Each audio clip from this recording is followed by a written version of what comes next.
का हमारा टॉपिक है त्रिभुजों की सर्वांग समता के लिए SSS प्रतिबंध अर्थात भुजा भुजा भुजा प्रतिबंध। SSS criteria for congruence of triangles. तो प्यारे बच्चों, SSS सर्वांग समता प्रतिबंध क्या है? तो सारे बच्चे सोच रहे हैं। तो अध्यापक ने बताया, आओ मैं आपको बताता हूं कि यह SSS या भुजा भुजा भुजा सर्वांग समता प्रतिबंध होता क्या है। आइए पहले जानें। ये किन्हीं भी दो त्रिभुज में होता है। तो उनमें हम क्या देखते हैं, यदि एक त्रिभुज की तीनों भुजाएं क्रमशः दूसरे त्रिभुज की संगत भुजाओं के बराबर हों तो दोनों त्रिभुज सर्वांगसम होते हैं। हमने एक त्रिभुज की तीनों भुजाओं को दूसरी त्रिभुज के तीनों भुजाओं के बराबर मिलाना है। अगर वो मिल जाते हैं तभी दोनों त्रिभुज सर्वांगसम होते हैं। If the three sides of one triangle are equal to the three corresponding sides of another triangle, then the triangles are congruent.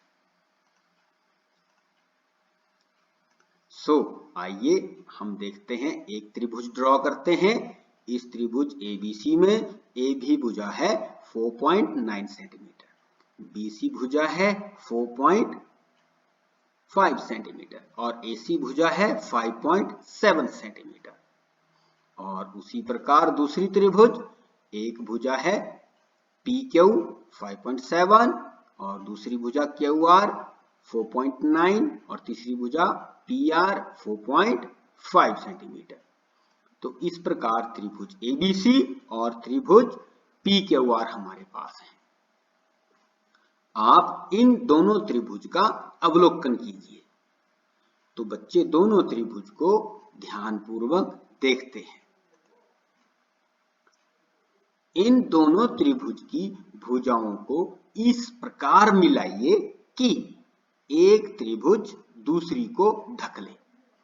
अब हमने इन दोनों त्रिभुज को इस प्रकार मिलाना है कि एक त्रिभुज पूरी तरह दूसरी त्रिभुज को ढक ले। यह कैसे करेंगे? आइए पहले हम फिर से त्रिभुज बनाने का अभ्यास करते हैं। पहले एक त्रिभुज बना ली, फिर तीनों भुजाओं को हमने नाम दे दिया और उनका माप भी लिख लिया। तो त्रिभुज ABC की डिटेल पहले लिख लेते हैं। त्रिभुज ABC में AB इज इक्वल टू 4.9 जैसा कि आप देख रहे हैं और BC बराबर है 4.5 सेंटीमीटर और AC 5.7 सेंटीमीटर। आइए अब दूसरी त्रिभुज को ड्रॉ करते हैं।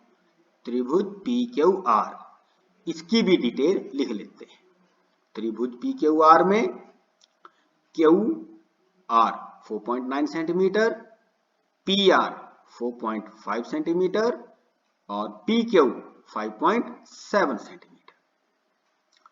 बच्चों ये ध्यान रखना है, दोनों त्रिभुजों के माप डिटेल इस प्रकार लिखनी है कि एक प्रकार के माप एक दूसरे के सामने आए, ताकि आप लोगों को जब त्रिभुज के शीर्ष से शीर्ष और भुजा से भुजा का मिलान करना हो तो आपको कोई समस्या ना आए।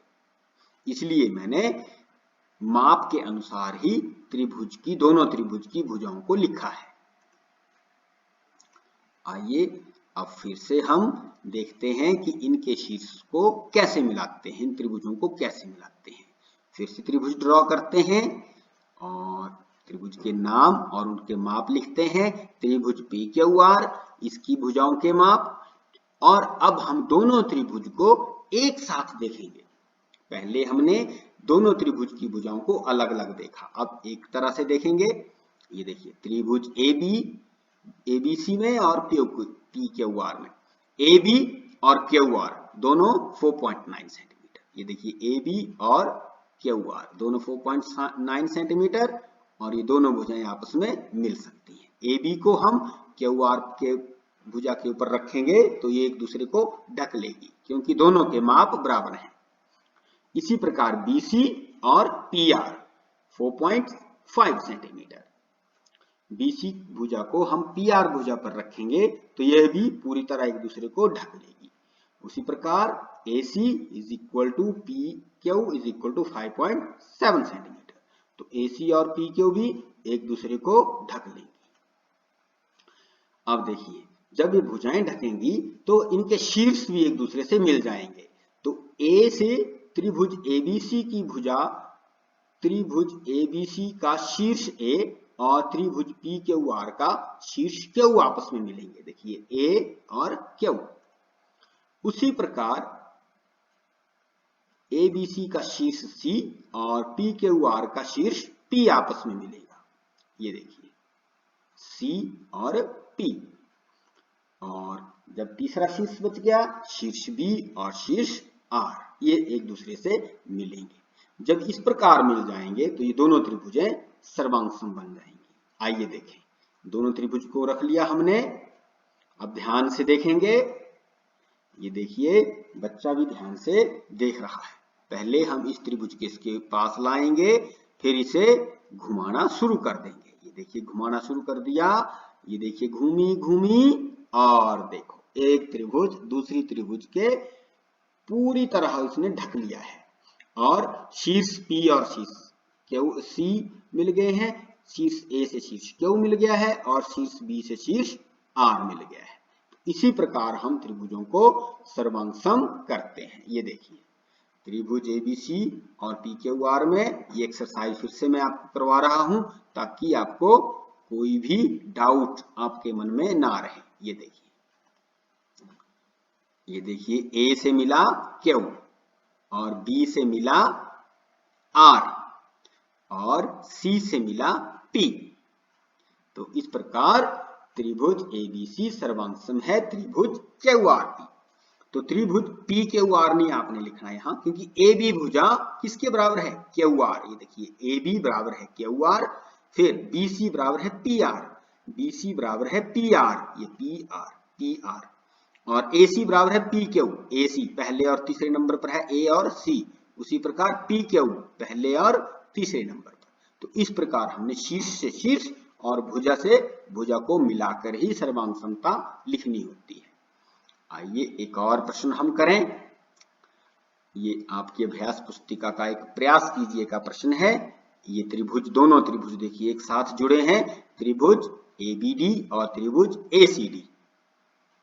तो पहले की तरह दोनों की डिटेल लिख लें। त्रिभुज ABD में AB is equal to 3.5 centimetre, ये देखिए यहीं से देख के लिखना है, और BD बराबर है 2.5 सेंटीमीटर, और AD बराबर है 80 सेंटीमीटर। जो भी AD का माप हो वो, क्योंकि ये कॉमन साइड है दोनों त्रिभुजों की।